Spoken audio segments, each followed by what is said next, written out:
Bien, mais écoutez, bonjour à tous, bonjour chers amis, ça me fait immensément plaisir, vous l'imaginez, d'être enfin parmi vous un peu plus tranquille. Et avec Christelle Sécheresse qui va se présenter, nous allons avoir un débat compliqué à mener, puisque nous allons gérer, je dis bien gérer, Pierre Pollès contre Blaise Debien. Christelle, si vous voulez vous présenter. Christelle Sécheresse, je suis cadre supérieur de santé à l'hôpital de Chambéry, centre hospitalier Métropole Savoie. Et j'interviens, alors pas sur les CESU, mais au sein du centre de formation, du centre de formation en simulation, sur une formation en management. Voilà, d'où ma présence aujourd'hui. Écoutez, sans plus attendre, nous allons débuter par l'homme qui est pour. Donc Blaise Debien, le professeur Blaise Debien, non, je me permets, qu'on félicite pour son professorat, bravo Blaise. Non, mais... oui, tu es aussi rouge que ton pull, c'est bon. Donc Blaise Debien, lui, va nous expliquer pourquoi il est pour et quels sont les arguments pour. Alors, cher Thomas, ça va être facile pendant ces premières 20 minutes, je te rappelle. Donc pourquoi sommes-nous pour l'interprofessionnalité en formation initiale?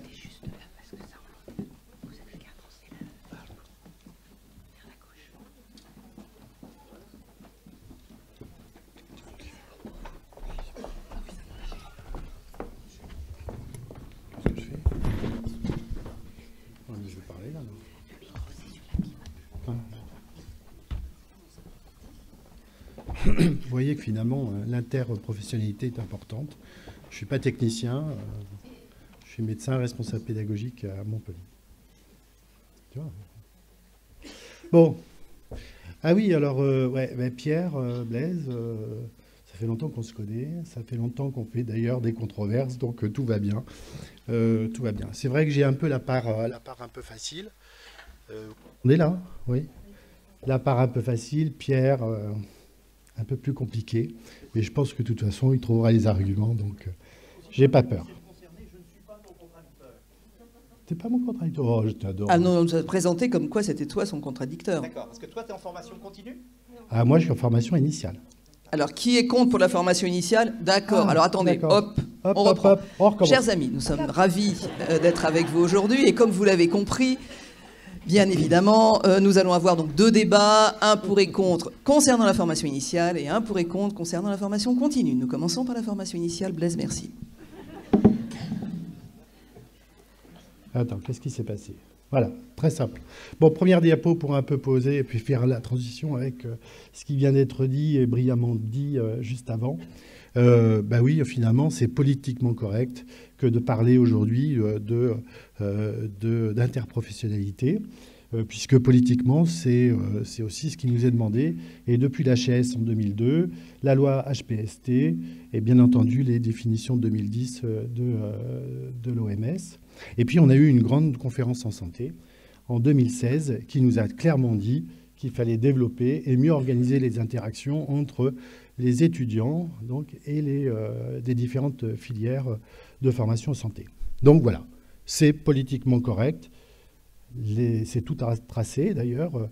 Nous, sur Montpellier-Nîmes, on a mis en place un campus santé qui s'appelle le campus santé Arnaud de Villeneuve, nouvelle faculté, qui donc est sorti de terre et a été inauguré en 2016. Donc une très belle, très belle, dans la plus ancienne des universités de médecine d'Europe, du monde et du cosmos.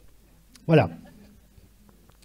Donc oui, c'est la réunion finalement de plein de compétences, mais aussi d'outils, d'accord, qui permettent de travailler ensemble et d'apprendre ensemble.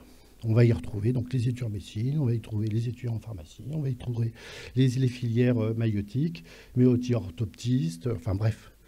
Tout ce qui parle de santé, sauf chez nous, les infirmières qui restent quand même en lien avec l'hôpital, directement. Alors, en 2012, on s'est posé la question, on s'est réunis avec nos amis infirmière de l'école de l'EFSI, donc du CHU. Ce serait quand même intéressant qu'on puisse mettre en place un recyclage FGSU pour nos infirmières en 3e année, parce que ça leur permettrait finalement d'arriver sur le marché avec finalement un recyclage, la possibilité d'avoir leur FGSU à jour. Et là, en même temps, on était en train de mettre en place les FGSU pour les étudiants en médecine. Et on s'est dit, mais finalement, pourquoi on ne pourrait pas faire en interprofessionnalité cette FGSU? Et donc, on s'est dit, chiche, on y va. Alors, qu'est-ce qui se passe? Donc, on a les étudiants de 4e année. Alors, pour les étudiants en médecine, donc, ils font leur FGSU 2 jours donc, en 2e année. Et en 4e année, ils font leur 3e jour. Et puis, la FGSU, on fait donc, pour les étudiants de TIFSI, on fait leur recyclage en donc, 3e année. Et on s'est dit, ben, en fait, on va pouvoir mutualiser tout ça. Le but, c'était bien entendu parce que nous avons des convictions, nous avons des valeurs. Donc, apprendre ensemble pour travailler ensemble, on appliquait. Et puis aussi, on avait des intérêts qui étaient un peu parallèles. Il fallait former les enseignants IFSI à la simulation. Donc, ça nous permettait de travailler ensemble.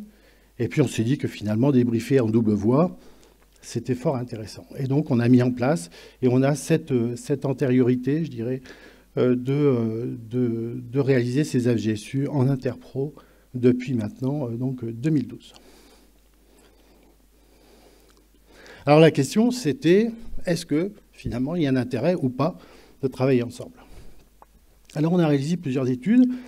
Une première étude, là, qui est assez récente, mais bon, on s'est posé la question, est-ce que nos étudiants là, en l'occurrence en pharmacie, et étudiants en médecine, étaient finalement motivés pour apprendre ensemble? Et donc, on a utilisé un score, qui est le score SPICE, voilà, qui permet d'évaluer finalement l'intérêt de travailler en équipe. Est-ce que finalement, travailler en équipe, ça renforce ou pas le rôle et la responsabilité de chacun? Est-ce que ça a un effet bénéfique sur le patient? Et là, on se rend compte que, en effet, alors je recherche ça, qui va nous permettre peut-être d'avoir un pointeur. Voilà, ben je ne sais pas, c'est pas grave. Mais en tout cas, vous avez, sur une valeur d'une échelle de donc 1 à 5, multiplié par le nombre donc, donc un score à 50, pardon, on retrouve finalement des moyennes autour de 50. Donc vous voyez bien que finalement, nos étudiants en pharmacie et en médecine ont et souhaitent travailler, apprendre en interprofessionnalité. Deuxième question qu'on s'est posée, c'était de savoir si, in fine, cette impression finalement qu'ils avaient, cette perception et donc aux attitudes interprofessionnelles, est-ce que ça s'émoussait, en tout cas, est-ce que ça se modifiait en travaillant ensemble ou en travaillant finalement en uniprofessionnalité, en apprenant en uniprofessionnalité? Et on a utilisé le score KITSIM, qu'on a traduit, c'est 30 affirmations, avec encore une échelle de 1 à 5, avec un pré- et post-test, pré donc en début de formation, et puis post à la suite de 4 mises en situation simulées. Alors ces perceptions, c'est des perceptions donc de l'intérêt de l'enseignement en interpro, l'intérêt de la simulation aussi dans les apprentissages des capacités psychosociales, l'impact sur la formation interpro, sur l'apprentissage de la communication en équipe, l'impact de la formation sur l'apprentissage et la conscience de la situation, et enfin, l'impact sur l'apprentissage et les rôles de chacun, et en tout cas la responsabilité de chacun. Alors les résultats, bon c'est ça, c'est pas lisible. La seule chose que je peux vous dire, vous voyez, on est tout dans les rouges. Donc ça veut dire qu'entre le début et la fin de la formation, il y a un delta positif. Nos étudiants, en fait, perçoivent en tout cas, que l'interprofessionnalité a un impact sur l'apprentissage de la communication, de la conscience de situation, du rôle et de la responsabilité. C'est significatif. Après, si on regarde les différentes, je dirais, colonnes, on va se rendre compte que pour les étudiants en médecine, donc, ils sont très demandeurs, mais peut-être un petit peu déçus finalement pour ceux qui ont travaillé en pluriprofessionnel, en interprofessionnalité, pardon. Et pour les infirmiers, par contre, qui étaient plutôt sur la retenue, eh bien finalement, ils ont été convaincus à la suite de leurs 4 mises en situation simulées. Alors si on regarde donc les différentes composantes, apprendre en interpro, c'est apprendre à communiquer ensemble pour tous. Et là, on voit bien que tout le monde est d'accord. Se confronter aux étudiants en médecine augmente la perception de la conscience de la situation et du rôle de chacun. On va le voir ici en haut. Et enfin, la simulation est plébiscitée, donc pour apprendre en interpro. Donc, on est d'accord. Finalement, simuler ensemble, apprendre ensemble, ça renforce ses perceptions. C'est vrai. Oh. Alors, je vais aller très vite. Une autre étude qui a été faite sur les connaissances partielles. Est-ce que finalement, il y a un impact de ces formations sur la variation des connaissances partielles? En fait, on se rend compte que pour les étudiants en médecine, il n'y a pas trop d'impact. Par contre, pour les étudiants infirmiers, on va se rendre compte ici que ces étudiants, finalement, seront, lorsqu'ils ont tort, à la suite, là, ce qui est fixe, ce qui est fléché, hein, c'est le raisonnement clinique. En fait, quand ils ont tort, ils vont avoir plus de doutes. Et finalement, ils seront moins certains. Donc, finalement, ça va permettre de les rendre, finalement, moins dangereux, en quelque sorte. Donc, il y a un intérêt d'avoir les étudiants en médecine et les étudiants infirmiers en formation interprofessionnelle. Ça permet de diminuer, augmenter en tout cas la sécurité, la réponse de l'étudiant infirmier. Une minute. Ben, je ne ferai pas la dernière. D'accord. Mais je reprendrai les conclusions. Les étudiants en médecine attendent beaucoup des formations en interpro. Si certains ont des craintes, ils changent de toute façon d'avis en pratiquant. Simuler, c'est déjà aborder la question du travail collaboratif en uni ou en multi, en interprofessionnalité. Pour les infirmiers, pour les étudiants infirmiers, simuler en interpro, ça diminue significativement les certitudes fausses, donc ça les rend finalement moins dangereux. Modifie l'aisance cognitive, c'était la dernière diapo, la dernière étude, c'est-à-dire que ça leur permet finalement d'être beaucoup plus confiants en fin de formation, et surtout qu'ils vont changer finalement leur type de raisonnement. Ils vont passer finalement d'un raisonnement plus intuitif à un raisonnement davantage analytique, donc plus sûr. Donc simuler en interpro, c'est politiquement correct, mais c'est aussi pour de bonnes raisons pédagogiques. Merci.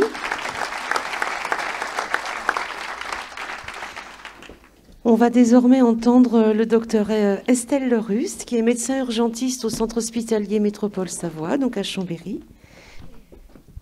et qui est formatrice à OPSIM au CESU 73. Donc vous êtes contre l'interprofessionnalité dans la formation initiale.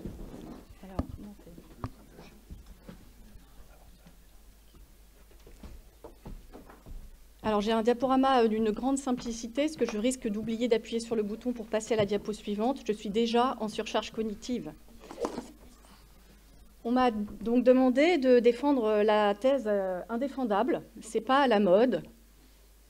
Il y a plein de publications, plein d'études savantes qui disent qu'il faut sortir de la formation en silo, se former en interprofessionnel, apprendre les uns des autres et apprendre à propos des autres.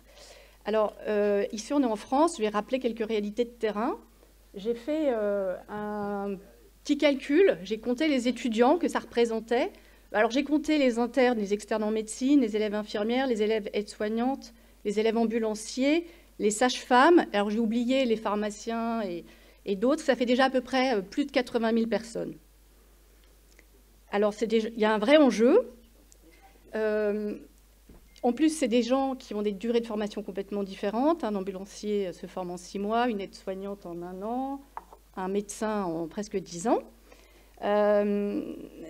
Et il y a, des formations qui sont universitaires, dans des centres universitaires, d'autres dans des villes qui ne sont pas du tout des plus petites villes.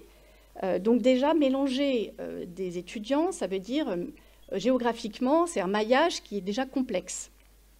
Ensuite, il y a plein de centres qui existent. Et il y a pour finir, encore pour l'instant, à mon sens, peu de centres qui font du pluriprofessionnel.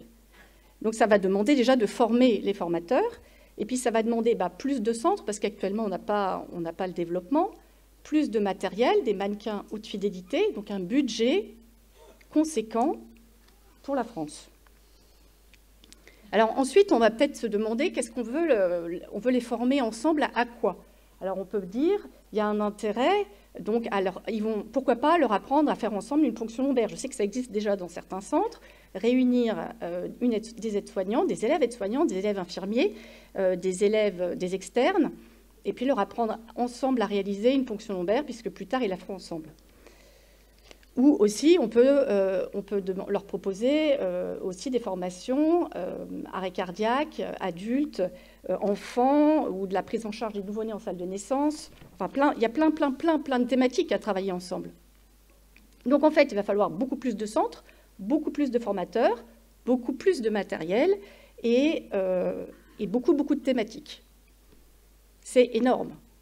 C'est un chantier énorme. Alors, comment on va s'organiser? On va dire que, par exemple, si on veut travailler ensemble la ponction lombaire, il faut que chacun ait pu travailler ça déjà en monoprofessionnel, en théorie, peut-être même un petit peu déjà en pratique, et à quel moment on va pouvoir se réunir ensemble pour proposer cette formation. Donc en matière de coordination, c'est déjà très conséquent quand on voit déjà comment c'est compliqué de pouvoir organiser des professions. Il faut un créneau, un lieu, des formateurs, du matériel pour pouvoir faire en sorte que de façon complètement terre à terre, la formation puisse avoir lieu. Ensuite, il y a aussi une question de maturité. C'est que pour finir, réunir un externe, un interne avec un aide-soignant ou une élève infirmière, un aide-soignant, il se forme en 1 an. Donc en fait, sa maturité en formation, elle est beaucoup moindre que celle de quelqu'un qui a une durée de formation qui est longue. Ce n'est pas évident de faire déjà interagir des gens qui ont des maturités différentes. Ensuite, les connaissances partagées au sein même du même promo. Moi, dans mon centre, une de mes formations, c'est de former en initiale et en monoprofessionnel les internes, les DESMU, donc les internes de médecine d'urgence, qui se spécialisent en médecine d'urgence, à l'intubation difficile. Alors déjà, les premières années, quand on nous les envoyait, donc c'est des promos d'une 15aine de personnes, quand on nous les envoyait, ils n'avaient pas encore fait le module intubation classique. Donc vous voyez, en matière déjà de coordination avec le CHU, c'était compliqué. Ensuite, alors qu'a priori, ils avaient le même niveau de connaissance, on faisait un petit tour de table pour savoir leur niveau de connaissance pratique, théorique. On avait une disparité qui était saisissante. C'est-à-dire il y avait ceux qui étaient déjà passés en réanimation ou pas, ceux qui étaient passés ou pas en SMUR, et ceux qui avaient pu aller au bloc, en plus il y a eu le Covid, pour intuber ou pas. Et en fait, déjà, il y avait un grand écart à faire pour faire en sorte que tout le monde puisse se baser sur... il fallait que tout le monde sorte de là en ayant des connaissances, et c'était déjà compliqué. Ensuite, sur le plan encore réalité de terrain, quand on veut former, par exemple, en initial et en pluriprofessionnel, par exemple, la prise en charge de la réanimation en salle de naissance du nouveau-né, on va vouloir former toutes les sages-femmes. Et on va avoir aussi besoin de former les aides-soignants qui travaillent là, qui travailleront là, et puis, les aides-soignants pour finir, et puis on va vouloir former les internes de réa néonat. Mais en fait, on n'a pas les mêmes volumes de promo. Donc on va avoir plus de sages-femmes à former que de réa. Donc, comment on s'organise? Alors après, Quand bien même tout ça c'est possible, on a les créneaux, on a les SAN, on a les formateurs, on a les mannequins haute fidélité, on va se dire, bah, tiens, on va commencer, ça existe déjà, hein, former, donc, comme je disais tout à l'heure, élèves infirmières, élèves aides-soignants et externes à la réalisation d'une fonction lombaire. Donc comment on va s'organiser? J'imagine, on va réunir donc sur une journée de formation plusieurs jeunes et on va faire différents groupes. Il y a ceux qui vont faire la stimulation, d'autres qui vont regarder. Donc il faut déjà 2 salles, un mannequin haute fidélité, 2 formateurs. Et puis ils vont s'entraîner à faire une fonction lombaire. C'est intéressant. Mais est-ce que c'est pertinent? C'est-à-dire que pour finir, l'aide-soignante, elle va devoir gérer son mannequin. Donc c'est un mannequin, déjà il y a un biais assez conséquent, qu'il soit confortablement installé, etc. Et puis l'infirmière va être peut-être focalisée plutôt sur des problématiques d'hygiène, et l'externe, lui, va s'occuper de la technicité. Là, on va avoir l'impression qu'ils auront appris ensemble. Mais est-ce que c'est vraiment le cas? Est-ce que c'est pas chacun s'attache avec une fausse interprofessionnalité? Est-ce qu'on répond à l'attente de tout le monde? Est-ce qu'on n'a pas une élève aide-soignante qui est, en fait, pour finir, qui ne va pas pouvoir intégrer toutes les problématiques, qui n'aura pas la maturité pour intégrer les problématiques en lien avec la technicité pour le médecin? Est-ce qu'il y a une plus-value pour finir à faire ça? Alors peut-être que ce n'est pas le bon exercice, peut-être qu'il ne faut pas travailler la réalisation de gestes techniques. Peut-être qu'on a plutôt intérêt à prendre des chantiers plus conséquents comme la gestion de l'arrêt cardiaque, où là, à terme, il y a une vraie plus-value de santé publique à l'avenir. Alors, former en interprofessionnel l'arrêt cardiaque, nous, on fait ça beaucoup, pas que l'arrêt cardiaque, l'intubation difficile, le polytrome, les états de choc, à OPSIM, mais on fait ça beaucoup, nous, en formation continue. C'est déjà un vrai enjeu de former des équipes, par exemple équipe SMUR, équipe d'urgence, avec un ambulancier, un médecin, une infirmière pour le SMUR, et un aide-soignant, 2 infirmières et un médecin en équipe SAU, sur des scénarios évolutifs où il faut prioriser, travailler ensemble, etc. Donc là, on a déjà... Il vous reste 2 minutes. 2 minutes, oui. Là, c'est déjà très tendu sur la formation pour faire en sorte que tout le monde sorte de là enrichi d'une nouvelle expérience, sans avoir surchargé de façon, cognitivement notre ambulancier ou notre aide-soignant, que tout le monde progresse et qu'il y ait une vraie plus-value. Chose qu'on a d'ailleurs du mal après à mesurer, comme vous disiez tout à l'heure, se dire que pour finir, est-ce qu'on est sûr qu'à terme, tout le monde profite de cette expérience? Si ça nous arrive parfois d'avoir des novices dans ces équipes, c'est-à-dire des ambulanciers qui passent au SMUR ou des infirmières qui vont passer en SMUR et qui n'ont du coup encore pas cette expertise. C'est-à-dire que pour finir, ce sont des novices. Ils sont en formation continue, mais ce sont des novices. Et là, on peut avoir des formations, des simulations et des débriefings qui sont beaucoup plus complexes. Alors, si on met des gens en formation initiale comme ça, qu'est-ce qui se passe? Est-ce que ça va être porteur? Est-ce qu'ils vont sortir de là avec des procédures, des procédures claires, la compréhension des enjeux? Est-ce qu'ils vont avoir assimilé leur comportement? J'ai presque fini. Alors, ma question, j'ai oublié de passer le truc là. Peut-on et doit-on travailler ensemble? Peut-on et doit-on se former ensemble parce qu'on va travailler ensemble à l'avenir? Moi, ça ne me paraît pas du tout aussi évident. Et la vraie vie, pour finir, la vraie vie à l'hôpital, on n'est pas 3 novices à prendre en charge un patient, à gérer un arrêt cardiaque. On est des novices et des experts mélangés.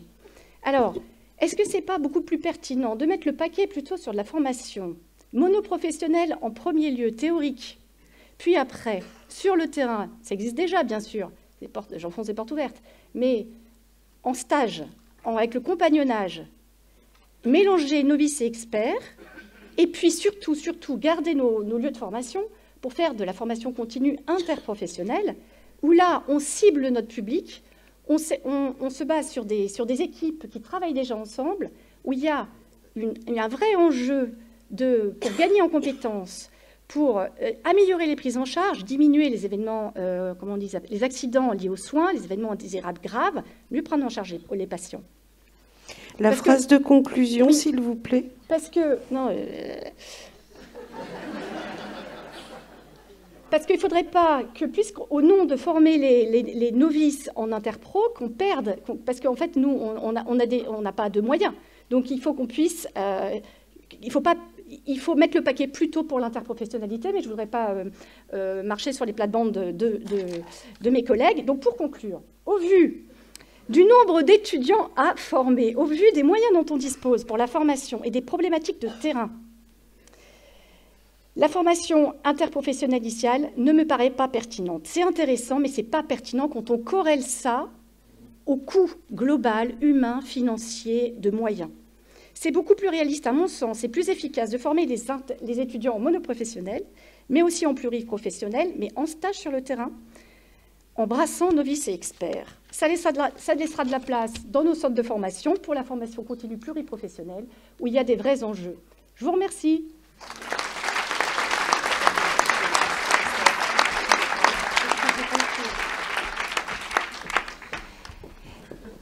Alors, on va accueillir maintenant une équipe chambérienne, le docteur Matteo Miquet, qui est médecin anesthésiste réanimateur au centre hospitalier de Chambéry, et puis Lydie Laurent à lui, ça c'était voilà, qui est donc infirmière en réa, et ils vont nous parler des avantages.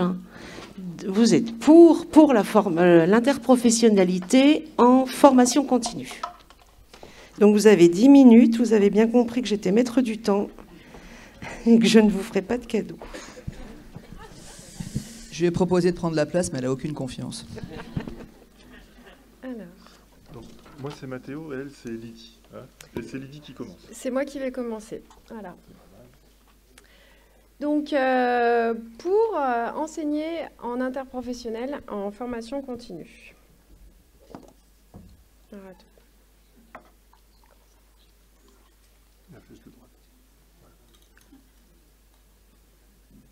Non.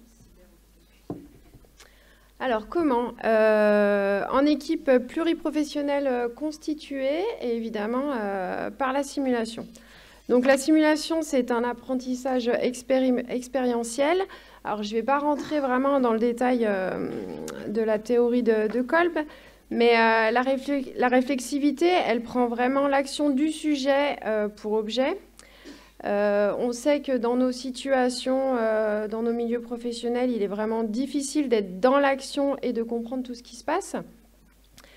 Donc c'est vraiment par la simulation et le débriefing qu'on va vraiment permettre la distanciation. En équipe pluriprofessionnelle, les membres du groupe vont s'engager dans une réflexion qui sera une réflexion collective pour que l'expérience soit vraiment apprenante.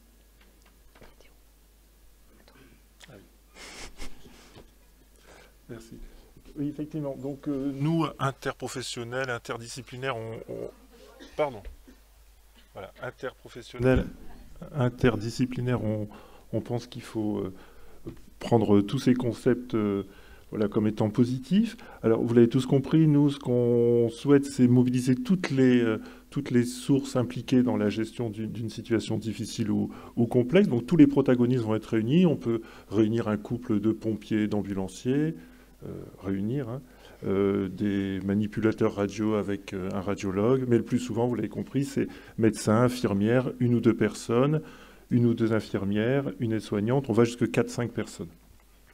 Pour que la formation soit la plus efficace possible, on pense qu'il faut que tout le monde reste dans son domaine de compétences. La simulation, c'est en aucun cas un jeu de rôle, donc tout le monde reste et applique son décret de compétences.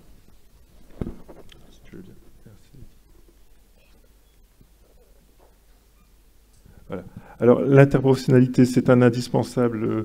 Oui, on sait tous qu'une situation complexe, a fortiori urgente, elle va nécessiter la mobilisation de plusieurs corps de métier. Alors, ces différentes personnes, elles vont devoir interagir, certes, avec leur environnement, mais surtout, elles vont devoir interagir entre elles pour pouvoir solutionner le problème qui leur est soumis. Et ces personnes... Ça ne marche pas, les... Tu veux que je le fasse? Ouais, fais-le, j'arrive pas à appuyer. Ils en sont bien sortis, c'est moi. Voilà. Or, ces acteurs, on l'a dit déjà, ils se connaissent très peu, ils se connaissent peu parce que leur formation a été cloisonnée. C'est sûr, on a eu des relations, mais pas sur les bancs de la fac. On connaît assez peu quels sont véritablement le domaine de compétences de tous ces intervenants, et on va avoir besoin de leurs ressources professionnelles, leurs ressources humaines. On ne les connaît pas sur le plan professionnel ou qu'imparfaitement, et on ne les connaît pas sur le plan humain parce qu'ils viennent d'arriver récemment dans notre hôpital, parce qu'ils ont été formés à l'étranger, parce qu'ils ont été formés en Haute-Savoie. Voilà, c'est des fois pas toujours facile. En tout cas, ce dont on est sûr, c'est que ce sont des professionnels compétents. Ça, c'est une certitude, hein, en France, en Suisse, consciencieux. Voilà, je ne sais pas s'il y a des Belges, les Belges également. Tout le monde est compétent. Mais voilà, travailler ensemble, c'est autre chose. Or, c'est la dynamique d'équipe qui va permettre qui va être éprouvée par cette simulation. C'est la dynamique d'équipe qui va permettre de solutionner, je vous l'ai dit, le problème imposé, qui va permettre voilà, d'avancer dans le bon sens le plus rapidement et le plus efficacement. Et si on ne s'entraîne pas ensemble, on ne peut pas progresser ensemble quand dans la vraie vie, on aura besoin de tout le monde. Alors, la pluriprofessionnalité, ça permet d'évaluer les compétences collaboratives, oui, les compétences collaboratives, mais aussi les compétences individuelles, on l'a dit, c'est comment se positionne la personne, mais comment se positionne la personne en équipe, c'est ça qui nous intéresse le plus. Alors, voilà, en équipe, on va pouvoir évaluer des notions très importantes, comme la place du leadership, comme la compréhension commune autour d'une situation complexe, et tout ça, on peut le faire que si on est ensemble, soumis à une même situation au même moment. Il faut éprouver cette équipe pour pouvoir la faire progresser. Et puis il y a tous ces facteurs humains, c'est très à la mode, mais c'est ô combien important, les facteurs humains qui sont à la source des erreurs qu'on veut éviter, les facteurs humains tels que les biais cognitifs, les biais de communication, ne pourront être étudiés à bien et de manière pertinente que si tout le monde s'est entraîné ensemble et tout le monde a débriefé ensemble.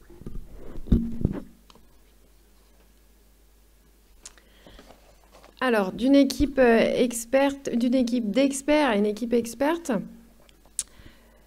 ça va être une co-analyse pour une co-construction. L'hétérogénéité d'un groupe pluriprofessionnel peut seulement être construite dans le sens où tous les professionnels vont parler à un langage commun. Donc, ça veut dire quoi? Ça veut dire comprendre les contraintes de l'autre, ses limites, et seulement ce sera un levier pour changer les représentations pour une meilleure collaboration. Ceci va entraîner l'amélioration de la performance d'équipe. Donc, l'amélioration de la performance de l'équipe, on va s'attacher au moment du débriefing vraiment de mettre l'accent sur les outils de communication, notamment sécurisés, et sur la structure de l'organisation et l'organisation de l'équipe. Il est vraiment important, et on le fait quotidiennement quand on fait nos programmes de simulation, hein, de mettre en évidence l'importance du leadership au sein de l'équipe, mais qui vraiment ça ne sera efficace seulement en présence de followership actif. Alors, qu'est-ce que c'est que le followership actif, hein, ça va être des collègues qui seront capables de se confronter aux décisions du plus compétent, donc généralement le leader, lorsque la situation l'exige, mais tout en gardant un sens critique et sa capacité à alerter si le leader se fourvoie ou si on imagine qu'il y a un doute.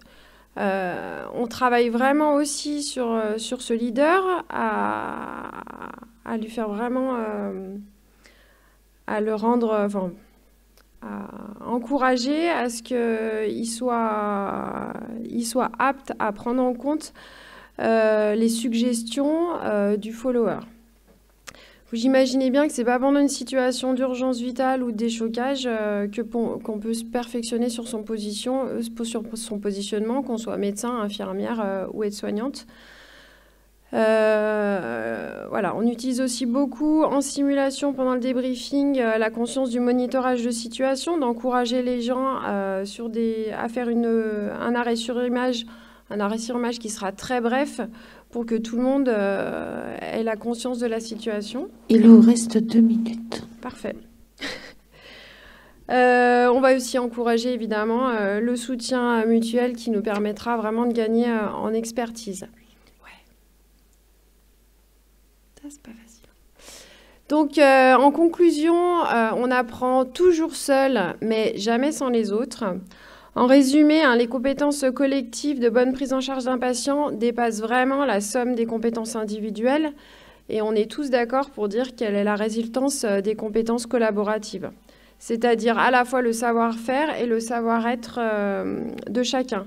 La simulation en équipe pluriprofessionnelle, elle va vraiment permettre la co-construction de schémas communs de référence. Et ça, qui va entraîner vraiment une efficacité et une sécurité dans les situations complexes. Nos dispositifs de formation par la simulation, elles s'inscrivent vraiment dans un objectif commun, et collectif. Le groupe devient vraiment le levier d'apprentissage pour chacun de ses membres. Alors, cette formation, pour être le plus profitable possible, elle nécessite aussi d'être dispensée par des formateurs aguerris, mais aussi eux-mêmes en équipe pluriprofessionnelle. Voilà, ça, pour vraiment souligner l'importance du leadership et surtout du followership actif. Merci pour votre attention. Merci. C'est bon. Voilà. Monsieur Paulès pour 10 minutes.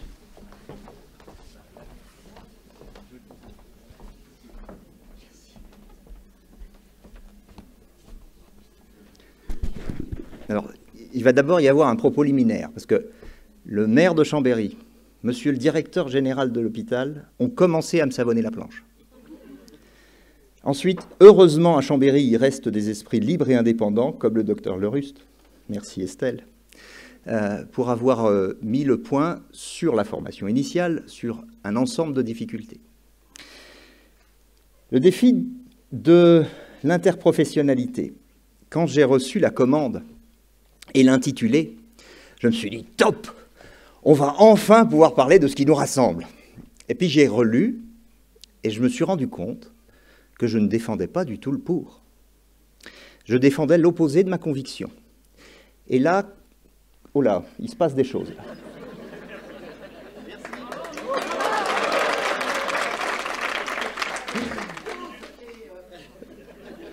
Alors, et en plus, ça ne marche plus, donc vraiment, on savonne tout ce qu'on peut.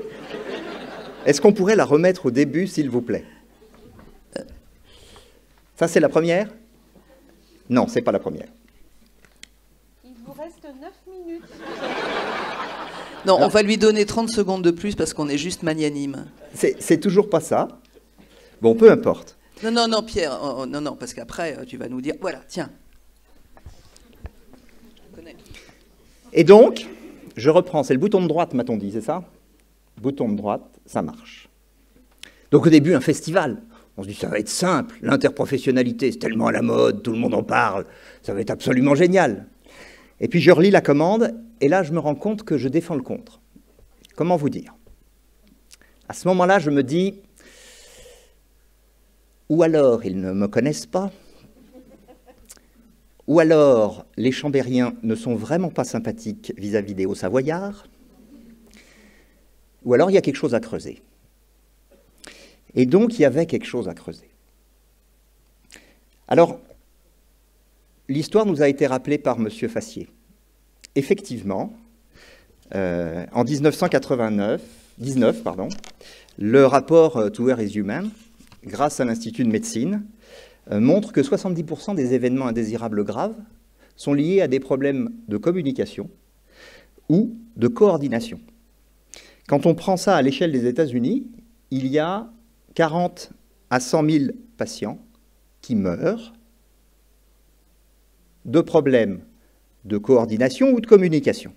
Et donc, la recommandation évidente de ce rapport était de dire il faut peut-être qu'on fasse apprendre aux gens ce que c'est que la coordination et ce que c'est que la communication, pour essayer de limiter ça. C'est un Airbus 747 qui s'écrase tous les jours. Hein. Donc quand il y en a un par an, ça fait la révolution dans les pays occidentaux. Là, il y en a un tous les jours qui s'écrase. Et dans leurs recommandations, il faut intégrer des programmes de formation multidisciplinaires dans les équipes médicales qui incluent la simulation, les compétences génériques. Alors, je ne vais pas discuter de l'indiscutable. C'est une évidence que si on veut que les gens collaborent, il faut les faire collaborer. Et en formation continue, il faut les mettre dans des situations où ils sont en capacité de collaborer, où ils sont en capacité de se coordonner, où ils sont en capacité de travailler en équipe. En tout cas, de voir ce que ça veut dire, le travail en équipe. Je vais me concentrer sur le discutable. Le discutable, c'est la triade savoir, savoir-faire, savoir-être, individuel. Et puis, comme je ne savais rien de l'Unipro, j'ai commencé par PubMed. Et j'ai tapé interdisciplinarité, multipro, Unipro, avantage limite. J'ai fait large, 1999-2022. J'ai trouvé 5000 articles. Alors j'ai rajouté des mots. Et puis en rajoutant des mots sur avantage, limite, il m'en restait 500. Je suis bon lecteur, mais tout de même. Donc j'ai réduit le temps. Je me suis dit que les dernières devaient être les meilleures. J'ai pris à partir de 2019, une année normale, jusqu'à 2022. Il restait 50 articles. Je ne les ai pas tous lus. J'en ai déjà lu 38, et sur ces 38, je vais vous en livrer 6. Le premier, c'est celui-ci, du journal interprofessionnel des soins, donc une revue dédiée à ça. Qu'est-ce que nous dit cette étude? Cette étude, c'est 35 jeunes professionnels qui sont issus de 4 professions de santé. Et on voit ce que ça donne quand ils sont formés ensemble ou quand ils sont formés entre eux, par catégorie professionnelle. Alors, c'est des résultats quantitatifs qui montrent qu'effectivement, il y a une amélioration significative de la compréhension du rôle de l'autre, de la compréhension des responsabilités de l'autre. Il y a une amélioration significative des résultats sur le score SPICE du travail en équipe et c'est plutôt pas mal, des résultats pour le patient. Mais cette étude, elle a l'avantage de montrer les limites et elle dit qu'il n'y a aucune progression sur les compétences individuelles en termes de connaissances, d'habileté procédurale ou de motivation aux soins sur la thématique de l'étude qui était le diabète de type 2, les techniques d'éducation du patient par rapport à un groupe témoin uniprofessionnel. Deuxième étude, une étude coréenne celle-là, qui crée 2 groupes. Un groupe expérimental, médecins-infirmiers, 49 médecins, 62 infirmiers, et un groupe témoin, 48 médecins. Le cours, l'intitulé du cours commun est « Communication d'équipe et collaboration interprofessionnelle ». Ça manque un peu d'objectivité, mais... Et en fait, ils font 2 scores, le score IPAS et le score SAIL. Le score IPAS, c'est le score sur les attitudes interprofessionnelles, c'est-à-dire la manière dont les gens s'adressent les uns aux autres, l'écoute qu'ils se portent les uns aux autres, et la prise en compte des informations données les uns par les autres. Et puis, on les utilise avant ce cours, après ce cours.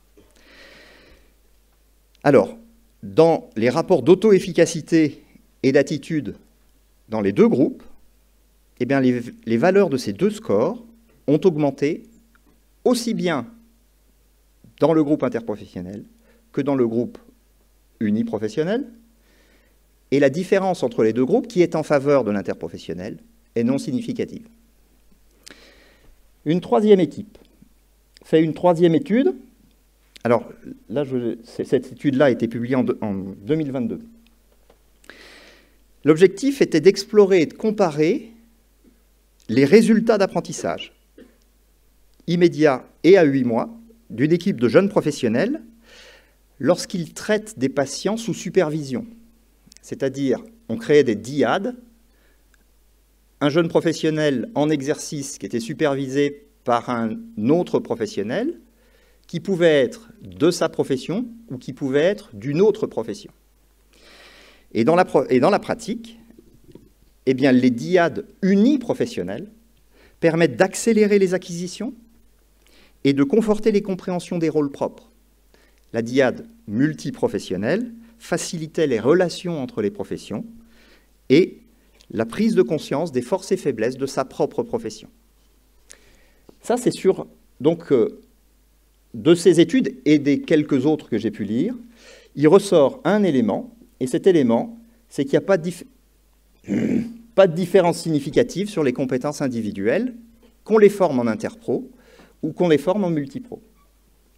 Sachant que ces compétences individuelles étaient notées comme les connaissances, la motivation, les attitudes et les compétences procédurales et techniques. Un deuxième élément est discutable. Ce deuxième élément discutable, c'est la mise en œuvre. Et Estelle, tout à l'heure, a montré qu'il allait encore falloir un peu de temps pour qu'on se mette à l'échelle de ce qu'il est nécessaire en termes de moyens et en termes de conception de la part des formateurs.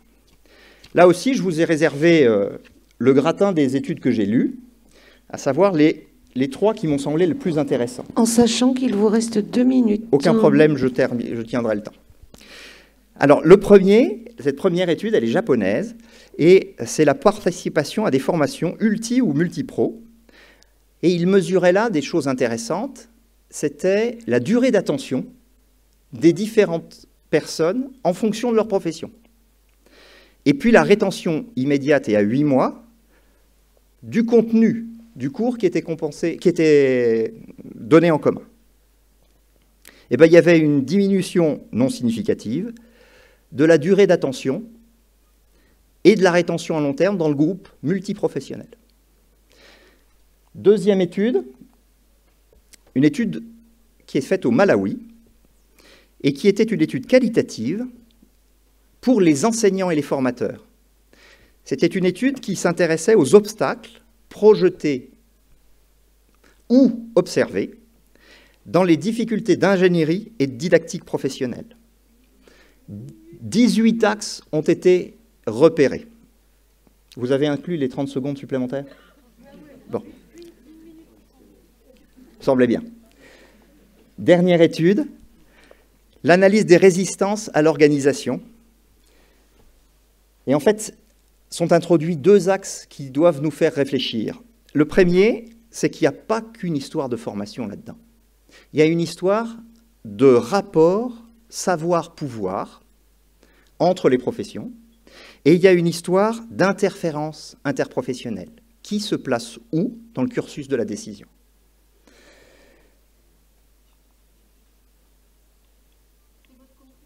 Un haut niveau de complexité, presque, à l'intégration des formations pluriprofessionnelles dans les cursus pour les formateurs et des effets de résistance socioculturelle à la collaboration de la part des apprenants. Et donc, en fait, il s'agit de savoir qui on forme en interpro, qu'est-ce qui va pouvoir être formé en interpro, quand est-ce qu'on inscrit ça dans les cursus, de quelle manière on les inscrit dans les cursus, est-ce que ça touche tous les professionnels en formation continue, et puis pourquoi on s'y attache autant? Si c'est des formations à la communication, c'est indiscutable. Si c'est des formations à la compétence individuelle, c'est plus discutable. Je vous remercie.